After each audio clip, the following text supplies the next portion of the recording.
एक बार फिर से आप सभी का वेलकम्स है आज के इस वीडियो के अंदर। तो आप देख रहे हैं इस चैनल को और आज हम करने वाले हैं आपका एनटीए यूडीसी नेट का पीवाईक्यू सॉल्व उसी के एनालिसिस के साथ कि कौन से यूनिट से सवाल है, क्या सारी चीजें हैं, जैसा कि आप देखते हैं केवल और केवल इस चैनल पर एक्सक्लूसिवली। तो ये जो वीडियो होने वाला है ये इस सीरीज का पार्ट नंबर 3 होगा। तो इसके पहले आपसे दरख्वास्त है कि अगर आपने पार्ट नंबर 2 और उसी के साथ साथ आपने पार्ट नंबर 1 नहीं देखा है तो don't miss out on this, इसको आप मिस ना करें। इसके पहले जाकर आप उसको भी देख सकते हैं इस वीडियो को कंप्लीट करने के बाद।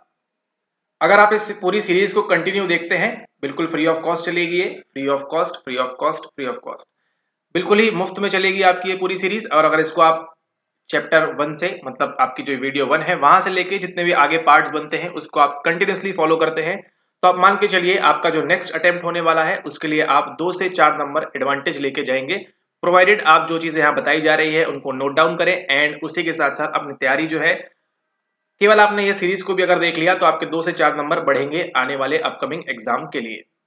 तो चलिए वीडियो को स्टार्ट करते हैं। उसी के साथ साथ अगर आप हमारे साथ प्रिपेयर करना चाहते हैं जून 2024 के अंदर, इस मौके को मत छोड़िएगा। अगर आप प्रिपेयर करना चाहते हैं इस सेशन के लिए तो आप नीचे दिए गए नंबर पे संपर्क करके आप वहां से जो है डिटेल्स वगैरह ले सकते हैं इस कोर्स के बारे में, ताकि आपको जो है जून में आप अगर और अच्छी तरीके से आप प्रिपेयर करना चाहते हैं तो आप इसको ज्वाइन कर सकते हैं। चलिए स्टार्ट करते हैं और पहुंचते हैं अपने सवाल के ऊपर। चलिए यहाँ पर देखिए इस सवाल को, सवाल है आपसे यूनिट नंबर 1 से, है ना, पुराने लोगों के बात कर रहे हैं यहाँ पे। लिस्ट 1 को और लिस्ट 2 को आपको मैच करना है। आपको यहाँ पर दिए हैं साइकोलॉजिस्ट या जो भी आप कह सकते हैं इन स्कूल से संबंधित इन लोगों के नाम, और यहाँ पे आपको दिए हैं अलग अलग स्कूल। किस किस की बात कर रहे हैं, वो बात कर रहे हैं आपके बिहेवियरिज्म के बारे में, आपके फंक्शनलिज्म के बारे में, स्ट्रक्चरलिज्म के बारे में और एसोसिएशनिज्म के बारे में। ठीक है, इनमें से कौन किसकी बात करता है, आपको केवल इसको जो है एसोसिएट करना है प्रॉपरली। काफी आसान सा सवाल है ये 50% ऑडियंस कर पाएगी, 50% ऑडियंस जो है ये इसको मिस कर देगी बिकॉज ऑफ सिली मिस्टेक। ठीक है, तो इसमें सिली मिस्टेक होने की संभावना है, तो आप जो है अलर्ट रखें कि इस प्रकार के सवाल जो दिखते आसान है लेकिन होते हैं कभी कभी एग्जाम हॉल के अंदर टफ, तो इस बात को आपको यहाँ पर ध्यान रखना है। ठीक है, और इस वाले सवाल में सबसे कमजोर कड़ी कौन सी है, सबसे कमजोर कड़ी है आपके विल्हम वुंड की बात कर रहे हैं। ठीक है, विल्हम वुंड से ही आपको देखिए एक दो सवाल देखने को मिले यहाँ पर इस पेपर के अंदर, दिसंबर 2023 की बात कर रहे हैं। तो विल्हम वुंड किससे एसोसिएट करते हैं, ना ही इससे करते हैं, ना ही इससे करते हैं, ना ही इससे करते हैं। उनका संबंध किससे लिया जाता है, लिया जाता है आपके स्ट्रक्चरलिज्म से। तो आप बी के साथ 1 को काफी इजीली कंफर्टेबली जा सकते हैं और उसी के साथ आप जो है करेक्ट आंसर तक भी पहुंच सकते हैं। ठीक है, बाकी एबिंगहाउस, स्टैनली हॉल, लेस्ली, इनको जो है आप इनके अकॉर्डिंगली आप इसको एसोसिएट कर सकते हैं। ठीक है, तो यहाँ पे करेक्ट आंसर क्या होने वाला है, करेक्ट आंसर होने वाला है यहाँ पर आपका ऑप्शन नंबर 3। ए के साथ 3 जाएगा आपका एबिंगहाउस, बी के साथ आपका 1 जाएगा, सी के साथ 4 जाएगा। फंक्शनलिज्म की बात करते हैं स्टैनली हॉल और बिहेवियरिज्म की बात कौन करते हैं, आपके लेस्ली यहाँ पे दिया हुआ है। ठीक है, तो ये है इसका करेक्ट आंसर। यहाँ पर देखिए साहचर्यवाद की बात कौन करते हैं, साहचर्यवाद की बात करते हैं आपके मिस्टर एबिंगहाउस, संरचनावाद की बात करते हैं वुंड, प्रकार्यवाद की बात करते हैं आपके स्टैनली हॉल और फिर व्यवहारवाद की बात करते हैं आपके लेस्ली। ठीक है, तो संरचनावाद वुंड, इसी के साथ आपको एक और ध्यान रखना है कि इंट्रोस्पेक्शन की जो विधि है उसके बारे में कौन बात करते हैं, वो बात करते हैं आपके एडवर्ड टिश्नर। ठीक है, एडवर्ड टिश्नर को भी आपको यहाँ पर ध्यान रखना है, आगे वाले सवालों में आपको वो भी देखने को मिल सकता है। इसके बाद देखते हैं अगला सवाल। अगला सवाल बोल रहा है, ये आई गेस पहले कर लिया है हमने, द रिसर्चर मैनिपुलेटिंग वन और मोर variables is called an experiment. A research design is one in which a variable is manipulated with a goal of identifying the causes of events is called experimental design। तो आपको दिख रहा होगा यहाँ पर कि ये दोनों ही स्टेटमेंट जो है ये एकदम करेक्ट है, एकदम सही है। ठीक है, कि जो रिसर्चर है वो क्या करता है, मैनिपुलेट करता है एक या उससे ज्यादा वेरिएबल्स को, उसी को हम एक्सपेरिमेंट बोलते हैं। ठीक है, यानी कि इंडिपेंडेंट वेरिएबल को क्या करना है हमको, यहाँ पे टी के साथ, कॉफी के साथ, मिल्क के साथ क्या कर रहे हैं, वो यहाँ पर वेरी कर रहा है, मैनिपुलेट कर रहा है। किसी ग्रुप में टी दे रहा है, किसी में कुछ दे रहा है, कंट्रोल ग्रुप वगैरह में, तो वो क्या है, बिल्कुल सही स्टेटमेंट है। फिर यहाँ पर देखिए अ रिसर्च डिजाइन, एक शोध अभिकल्प ऐसा होता है जिसमें क्या करता है, मैनिपुलेशन क्यों हो रहा है, with the goal of identifying the cause of event, है ना, हमको क्या चाहिए होता है एक्सपेरिमेंट के द्वारा, हमको कॉज इफेक्ट रिलेशनशिप वहां पे हमको देखना होता है। तो दोनों ही स्टेटमेंट सही है लेकिन ये एक दूसरे की बातें नहीं करते हैं। यहाँ पे सही आंसर क्या होता है, option number 2 is the correct answer over here. यहाँ पर देखिए एक या अधिक चरों के छल योजन हेतु शोधार्थी की योजना को प्रयोग कहा जाता है, बिल्कुल सही बात है। घटना के चरणों की पहचान करने के लक्ष्य के साथ एक चर के छल योजन वाले शोध अभिकल्प को प्रायोगिक अभिकल्प कहा जाता है। तो यहाँ पर दोनों ही कथन, अभिकथन और कारण बिल्कुल सही है, लेकिन इनका संबंध नहीं है। तो यहाँ पे क्या होता है, ए और आर दोनों सत्य है सर मैम, लेकिन आर जो है ए की सही व्याख्या नहीं है। तो यहाँ पर जो हमारा है ऑप्शन नंबर 2 यहाँ पर करेक्ट होता है। इसके बाद हम चलते हैं अगले सवाल के ऊपर, और आ चुकी है एंट्री किसकी, 2021 के बाद एंट्री हो चुकी है आपके मिहाई चिक्सनमिहाई की। ठीक है, यहाँ पे क्या बोल रहे हैं, मिहाई चिक्सनमिहाई 1996, एक साल पहले आपका क्या मतलब बाद में क्या आया था, पॉजिटिव साइकोलॉजी। तो ये इनके साथ कौन मिल गए थे, मार्टिन सेलिगमैन। एंड पूरी कहानी जानने के लिए ज्वाइन करिए कोर्स के अंदर। Okay, observe that the creative process normally takes 5 steps, arrange those steps in order. तो इनके जो स्टेप्स थे उनको यहाँ पे मिक्स कर दिया है आपकी स्टेजेस ऑफ क्रिएटिविटी के साथ थोड़ा बहुत। तो लेकिन आपको जो है थोड़ा सा एनालिटिकल थिंकिंग करके आप इसको सही आंसर तक पहुंच सकते थे। ठीक है, सवाल देखिए कहां से घुमाया है, ये आपकी स्टेज ऑफ क्रिएटिविटी होती है, इसका निमोनिक आपको मालूम होगा, वो है पिन लाइव, ये होना चाहिए, लेकिन थोड़ा सा इसमें चेंज है, पिन इल वे। ठीक है, पिनिल वे जो है ये इसका निमोनिक है। अगर आपने वो शॉर्ट्स नहीं देखा है तो जाके उस शॉर्ट्स को देख लीजिएगा, स्टेजेस ऑफ क्रिएटिविटी सर्च करके, वहां पे आपको मिल जाएगा चैनल के ऊपर, ताकि आप जो है ये जो स्टेजेस है कभी नहीं भूलेंगे।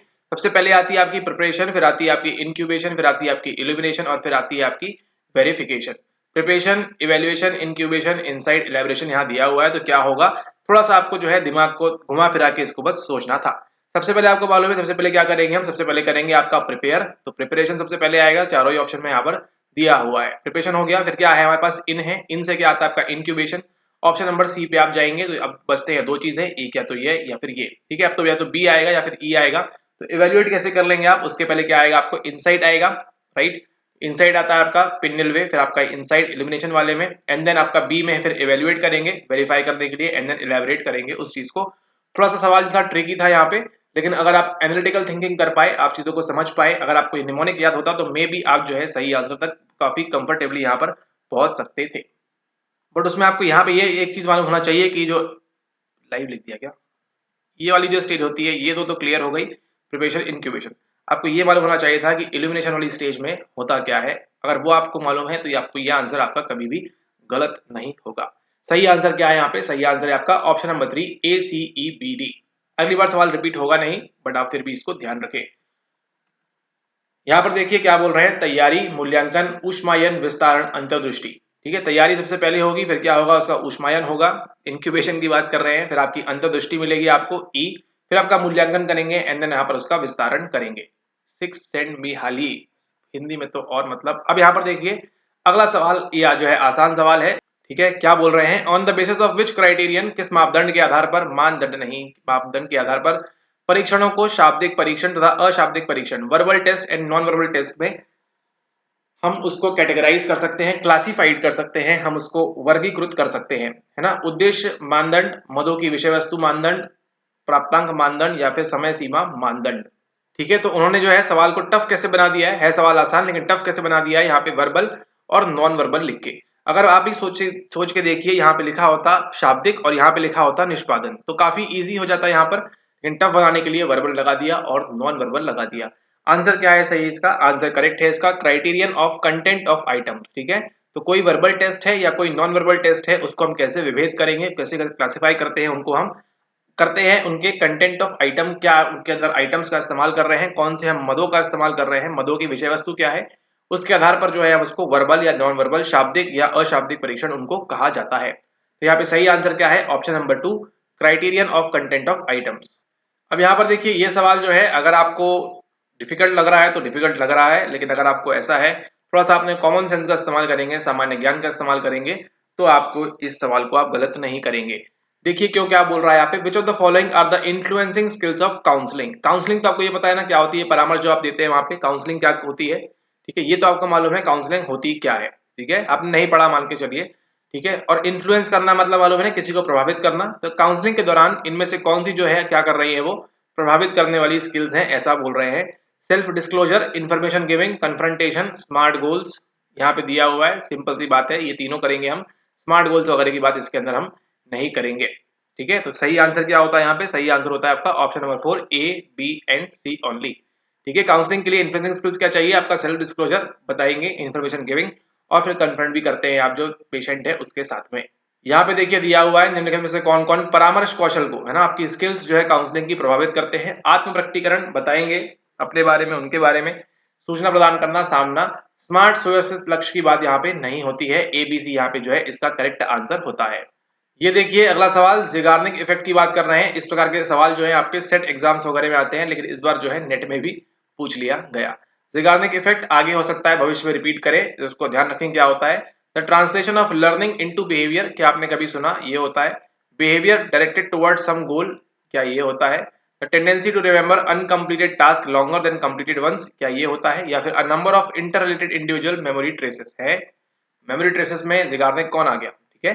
तो ज़ार्डगार्निक नहीं, ज़ीगार्निक है। प्रभाव निम्नलिखित में से किसकी व्याख्या करता है, 1 2 3 4 ऑप्शन दिए हैं। तो ज़ीगार्निक इफेक्ट क्या करता है, ये बताता है the tendency to remember uncompleted task longer than completed ones, ठीक है। ये होता है आपका ज़ीगार्निक इफेक्ट नंबर 3 के अंदर, अपूर्ण कार्यों को पूर्ण कार्यों की अपेक्षा अधिक समय तक स्मरण रखने की प्रवृत्ति, ठीक है। आप जाते हैं मान के चलिए ICH में, ठीक है, और ICH में आप जाते हैं, ऑर्डर करते हैं आप 5 आइटम, तो जो वेटर है उसको 5 आइटम याद रहते हैं जब तक आप बिल पे नहीं कर देते। जैसे ही आप बिल पे कर देते हैं, वहां से बाहर निकलते हैं, ठीक है, तो वो जो है वेटर भूल जाता है और फिर वहां से किसी दूसरे का 2 3 ऑर्डर वहां पे लेना स्टार्ट कर देता है, ठीक है। तो यहाँ पे बात किसकी हो रही है, बात हो रही है वेटर के दिमाग की बात हो रही है यहाँ पे, कि वो क्या करता है कि जो अनकम्प्लीटेड टास्क है वो ज्यादा समय तक याद रख सकता है बजाय इसके कंप्लीटेड वंस के। जैसे ही आप बिल पे कर देते हैं, आपको भूल जाएगा कि आपने क्या क्या ऑर्डर किया था, और वो सब जो है बाकी के आगे के जो कस्टमर्स आएंगे उनकी चीजें वहां से वो याद करना स्टार्ट कर देगा। इसी को हम क्या कहते हैं, इसी को हम कहते हैं ज़ार्डगार्निक प्रभाव। अब ये देखिए, ये एक और सवाल इजी है लेकिन यहाँ पे ट्रिकी है, यहाँ पे थोड़ा सा, ठीक है। अधिकतर लोगों ने सवाल को गलत किया होगा और जो आज के बाद शायद ये गलत नहीं करेंगे। क्रोनोलॉजिकल ऑर्डर से आपका सवाल जो है ये आई गेस 2019 के बाद से पहली बार इस प्रकार से पूछा गया है। तो देख रहे हैं आप 5 साल के PYQs भी रिपीट होते हैं। इस तरह से नहीं था, वो था आपके इंडियन साइकोलॉजी, इंडियन मनोविज्ञान से। अब यहाँ थोड़ा सा वेस्ट से पूछ लिया उन्होंने यहाँ पे, ठीक है। तो यहाँ पर देखिए क्या बोल रहे हैं, यहाँ पे आपका सही आंसर क्या है, सही आंसर है, काफी लंबा सवाल है, सही आंसर क्या है यहाँ पे आपका ऑप्शन नंबर सी, ठीक है। फर्स्ट साइकोलॉजी कोर्स यूएस में स्टार्ट कर दिया था विलियम जेम्स ने, उसके बाद जो है 1879 में वुंट ने स्टार्ट किया, एंड देन CBDEA, ये जो है इसका सही आंसर है, ठीक है। तो इस प्रकार के सवाल आपसे गलत हो सकते हैं यहाँ पे, है ना, छोटी छोटी सिली मिस्टेक्स यहाँ पे हो जाती है, तो ध्यान रखना है आपको। जेम्स द्वारा संयुक्त राज्य अमेरिका में प्रथम मनोवैज्ञानिक पाठ्यक्रम, तो अब उस समय तो कोई है नहीं, तो ठीक है मान लेते हैं यहाँ पे ऐसा उन्होंने किया था। ऑप्शन नंबर सी जो है यहाँ पर करेक्ट होता है, CBDEA, ठीक है। जैसा कि आपको बता रहे हैं प्रीवियस ईयर से, मतलब जो पास्ट से है, काफी सारी चीजें पूछी गई थी इस पेपर के अंदर, तो आपको ध्यान रखना है आगे के लिए भी, ठीक है, कि पहले क्या क्या हो चुका है साइकोलॉजी में, उसको भी आप अच्छे से पढ़ के जाए। बाकी सब चीजें निकाल लेंगे। अधिकतर लोगों ने जो है सेकंड वाला ऑप्शन मार्क किया होगा, 90% लोगों ने इसी को मार्क किया होगा, 90 क्या 95% इवन, है ना। 2 4 लोगों ने तुक्के वाले जो थे उनका ये हो सकता है यहाँ पर सही हो गया हो, ठीक है। ओके, इसके बाद चलते हैं अगले सवाल के ऊपर। अब यहाँ पर देखिए, यहाँ पे जो किया है बच्चों को क्या किया है, केवल यहाँ पर घबराया गया है, ठीक है। इतना बड़ा नाम देख के, गेरार्ड ईगन का नाम देख के यहाँ पे सिर्फ आपको घबराया गया है, बाकी कुछ भी नहीं किया है, ठीक है। कीवर्ड क्या था, कीवर्ड आपका Gerard Egan problem management approach. इससे कोई मतलब नहीं, आपको नहीं भी मालूम है तो आप इस सवाल को बड़ी आसानी से सॉल्व कर लेंगे। कैसे, वो बताते हैं। उससे पहले अगर आप अभी तक आपने इसको सब्सक्राइब नहीं किया है तो सब्सक्राइब जरूर कर लीजिएगा। यहाँ पे बात किसकी कर रहे हैं, जरा उसको देखिए। बात कर रहे हैं किसके बारे में, सवाल पढ़ते हैं। Brainstorming is technique in Gerard Egan's problem management approach to helping. Which of the statements given below is not a characteristic feature of brainstorming? बात किसके बारे में कर रहे हैं, बात विचार मंथन के बारे में कर रहे हैं आपके, कि आपके ब्रेनस्टॉर्मिंग के दौरान क्या होता है। विचार मंथन गैरेड ईगन के समस्या प्रबंधन उपागम में सहायता करने की एक तकनीक है। निम्नलिखित में से कौन सा कथन विचार मंथन का विशिष्ट अभिलक्षण नहीं है। सवाल गेरार्ड ईगन के ऊपर नहीं है, सवाल किसके ऊपर है, सवाल आपके ब्रेनस्टॉर्मिंग के ऊपर सवाल पूछ रहे हैं। क्या करेंगे, ब्रेनस्टॉर्मिंग मतलब होता क्या है, विचार मंथन। अब केवल इतना सोचना है आपको कि ब्रेनस्टॉर्मिंग में आप क्या करने वाले हैं। Developing wild possibilities, suspend judgement, use one idea as a take off point for another set of time frame, ठीक है। अनियंत्रित संभावनाओं का विकास। आप सोचिए किसी चीज को आप विचार मंथन कर रहे हैं किसी चीज के बारे में आप, ठीक है, तो क्या करेंगे आप यहाँ पे, अनियंत्रित संभावना का विकास। ये भी हो सकता है, ये भी हो सकता है। डेवलपिंग वाइल्ड पॉसिबिलिटीज, सही, ये बिल्कुल होने वाला है। निर्णय को निलंबित करना, आप ये नहीं सोचते कि हाँ एक आइडिया आया हमने काम कर लिया, आप क्या करते हैं, जजमेंट को सबमिट नहीं करते हैं, सस्पेंड करते हैं जजमेंट को आप, कि ठीक है हमको और भी हम विचार करेंगे इस बारे में, और भी ब्रेनस्टॉर्मिंग करेंगे, और सोचते हैं उस बारे में, और डिटेल से आप उसको एनालाइज करते हैं, देखते हैं, और फिर जाके आप निष्कर्ष पर पहुंचते हैं। तो ये भी नहीं होगा, ये मतलब होता है, ठीक है, ब्रेनस्टॉर्मिंग में आप ये भी करते हैं। उसके बाद देखिए तीसरा क्या है, यूजिंग वन आइडिया, एक विचार को दूसरे विचार के लिए आरंभिक बिंदु के रूप में लेना। अगर आपने सोचा कि मुझे यहाँ से इस रास्ते से जाना है, फिर आप सोचते हैं कि अच्छा इस रास्ते से यहाँ भी जा सकते हैं, यहाँ भी जा सकते हैं, यहाँ भी जा सकते हैं, एंड देन इस प्रकार से क्या करते हैं, आपके अलग अलग आइडियाज आप अलग अलग तरीके से, ये आपका विचार 1 है, ये आपका विचार 2 है, ये आपका विचार 3 है, ये आपका विचार 4 है और ये आपका विचार 5 है। अलग अलग प्रकार से क्या करते हैं आप यहाँ पे एक आइडिया को लेके ही आप अलग अलग जगहों पर पहुंचते हैं। तो ये भी किसका काम होता है, ये भी काम होता है आपके विचार मंथन का। ठीक है, कभी अगर आपने बैठ के विचार मंथन किया हो तो आप समझ पाएंगे यहाँ पे क्या बात हो रही है। उस समय देखिए सबसे इररिलेवेंट क्या है, आपके सेट ऑफ टाइम फ्रेम, एक समय फ्रेम नियत करना। आप ऐसा नहीं सोचते ना कि अच्छा मुझे किसी एक पर्टिकुलर वस्तु के बारे में सोचना है, तो मैं क्या करूंगा कि मैं 1-2 घंटे में पूरा कंप्लीट सोच लूंगा, 3 घंटे में, है ना। ये विचार मंथन को अगर आप देखेंगे, ब्रेनस्टॉर्मिंग को आप देखेंगे, तो ऐसा कोई समय सीमा निर्धारित नहीं है, सेट ऑफ टाइम फ्रेम यहाँ पे किसी प्रकार से नहीं है। तो ये जो है not a characteristic feature of brainstorming. सवाल आपका ब्रेनस्टॉर्मिंग पे है, ना कि गेरार्ड ईगन के ऊपर। तो इस बात को आपको ध्यान रखना है, सवाल इस प्रकार से भी घुमाया जाता है। सवाल क्या पूछ रहे हैं उसको केवल आपको पढ़ना है। यहाँ पे आप ये परेशान होते रहेंगे कि गेरार्ड ईगन को तो हम जानते ही नहीं है, ये क्या बताया है तो मालूम ही नहीं है, लेकिन सवाल पूछ भी नहीं रहा है। वो सवाल पूछ रहा है किसके बारे में, not a characteristics feature of brainstorming, है ना। ब्रेनस्टॉर्मिंग पे सवाल है, आपके विचार मंथन पे सवाल है, ना कि गेरार्ड ईगन के कुछ भी किया उन्होंने उससे आपको सवाल मिला है। ठीक है, ओके। अब देखते हैं अगला सवाल क्या पूछता है। अब यहाँ पर देखिए, scientifically sound test must possess which of the following. अब आपको ये तो मालूम है ना कि आपके जो कोई भी टेस्ट है, कोई भी परीक्षण है आपका, कैसा होना चाहिए, वो साइंटिफिकली साउंड होना चाहिए, सब चीजें उसके अंदर होनी चाहिए। ऑब्जेक्टिवली ऑब्जेक्टिविटी होना चाहिए, norms, time limit, reliability, validity. केवल अगर सिलेबस भी पढ़ा होता अच्छे से, सिलेबस की जो लाइंस है उससे भी आप इसको सवाल निकाल सकते थे। ये भी आपका क्या हुआ है, पीवाईक्यू रिपीट हुआ है। ठीक है, लास्ट टाइम ये पूछा था उन्होंने इसके बारे में, ये पूछा, ये पूछा, ये पूछा, ये पूछा, इस प्रकार से सवाल पूछा था। ठीक है, ओके। अब देखते हैं यहाँ पे क्या क्या बोल रहे हैं, ऑप्शंस क्या क्या है आपके सामने यहाँ पर। ठीक है, और यहाँ पे सही आंसर क्या है, objectively, norms, time limit, reliability, validity, ये ऑप्शंस दिए हुए हैं। यहाँ पे सही आंसर क्या है आपके पास, सही आंसर है इसमें आपका, केवल आपको इसमें से एक चीज को एलिमिनेट करना है, और वो क्या है, वो है आपकी टाइम लिमिट। समय सीमा को एलिमिनेट कर दिया, आपका आंसर आपको मिल जाएगा। ए बी डी कहाँ लिखा हुआ है, ये लिखा हुआ है यहाँ पर। ऑप्शन नंबर 2 जो है यहाँ पे इसका सही आंसर है। किसी भी टेस्ट को साइंटिफिकली साउंड होने के लिए ये चीजें उसके अंदर होनी चाहिए, objectivity, norms, reliability and validity होनी चाहिए। ठीक है, इसके पहले पीवाईक्यू पूछा गया था क्या, कि पहले हमको क्या देखना है, बाद में क्या देखना है, फिर रिलायबिलिटी आएगी, फिर वैलिडिटी आएगी, फिर नॉर्म्स आएंगे। टेस्ट कंस्ट्रक्शन के स्टेप्स पूछे गए थे। अगेन आपका सवाल है आपके यूनिट नंबर 3 के अंदर से। ठीक है, तो टाइम लिमिट का यहाँ पे कोई भी संबंध नहीं है, इस बात को आपको ध्यान रखना है। क्या पूछ रहा है सवाल, सवाल पूछ रहा है आपसे, वैज्ञानिक रूप से सम्यक युक्ति युक्त परीक्षण में निम्नलिखित में से कौन कौन से निहित होने चाहिए। वस्तुनिष्ठता होनी चाहिए, मानदंड होने चाहिए, समय सीमा की कोई बात नहीं है, विश्वसनीयता होनी चाहिए, वैधता भी होनी चाहिए। ऑप्शन नंबर 2 यहाँ पे सही आंसर होता है। इसके बाद देखते हैं अगला सवाल। अगेन ये देखिए नया टाइप का सवाल था, जो थोड़े से कंप्यूटर बैकग्राउंड से हैं उनको ये सवाल बन जाएगा बड़ी easily. Which of the following is not a technological system design to aid enhance और इंस्पायर लर्निंग। पाइथन यहाँ पे इसका जो है ये इसका सही आंसर है। ठीक है, ये नहीं होता है। ठीक है, तो इसको आप यहाँ पर ध्यान रखें, पाइथन है, आगे शायद रिपीट ना हो, इस बात को आप ध्यान रखें। मे भी हो सकता है बट उतने चांसेस इसके नहीं है रिपीट होने के। इसके बाद देखते हैं अगला सवाल क्या बोल रहा है। अगला सवाल पूछ रहा है आपसे, विच best explains about paradigm, paradigm के बारे में, पैराडिग्म के बारे में, पैराडिग्म के बारे में, इनमें से क्या सही है, आपसे यहाँ पर ये पूछ रहा है। ठीक है, it is the study of intact meaningful mental events, a viewpoint regarding, ये अच्छा सवाल है, टफ सवाल है, regarding physical reality as you perceive, a point of view shared by a substantial number of scientists that provide a general framework for empirical research. It is usually more than just one theory and correspond more closely to what is called a school of thought. तो यहाँ पे paradigm के संबंध में जैसे कि पढ़ाया था आपको, क्या पूछा है उन्होंने, बोल रहे हैं स्कूल ऑफ थॉट के बारे में। डी सही है और आपका सी सही है। यहाँ पे ए और इस बी का यहाँ पे कोई भी सेंस नहीं बनता है। ऑप्शन नंबर 2 जो है वो यहाँ पे करेक्ट आंसर होता है। इसको बहुत ही कम लोग सही करेंगे, इस वाले सवाल को, थोड़े बहुत जो पढ़ के गए होंगे अच्छे से उनके ही सवाल ये वाला सही होने की संभावना है। पढ़ लिख के वाली बोल रहे हैं, है ना। बाकी लक फैक्टर पे, तुक्के पे सही हो सकते हैं, बट यहाँ पे जो पढ़ के गया होगा अच्छे से उन्हीं का इस टाइप के सवाल यहाँ पर आपके सही होंगे। ठीक है, विच बेस्ट एक्सप्लेन्स अबाउट पैराडाइम के बारे में कौन सही से बताता है, ये जो सी और डी ऑप्शन है यहाँ पे एग्जैक्टली बिल्कुल करेक्ट है। वैज्ञानिकों की यथेष्ट संख्या द्वारा धारित दृष्टिकोण, जो कि अनुभविक शोध हेतु एक सामान्य फ्रेमवर्क प्रदान करता है, कि अपना अलग अलग स्कूल ऑफ थॉट चल जाता है, वो क्या बोलते हैं, रूपावली इसको हम कहते हैं, पैराडाइम उसको हम कहते हैं। ऑप्शन नंबर 2 केवल सी और डी यहाँ पर सही होता है। सामान्य रूप से यह मात्र एक सिद्धांत से अधिक है और यह उसके कहीं अधिक निकटता से संगत है, जिसे विचार मत, स्कूल ऑफ थॉट कहा जाता है। ये जो है दोनों इसके सही आंसर है। अब हम देखते हैं अगला सवाल क्या पूछ रहा है। अगला सवाल पूछ रहा है आपसे यहाँ पर, what is true about retrospective studies.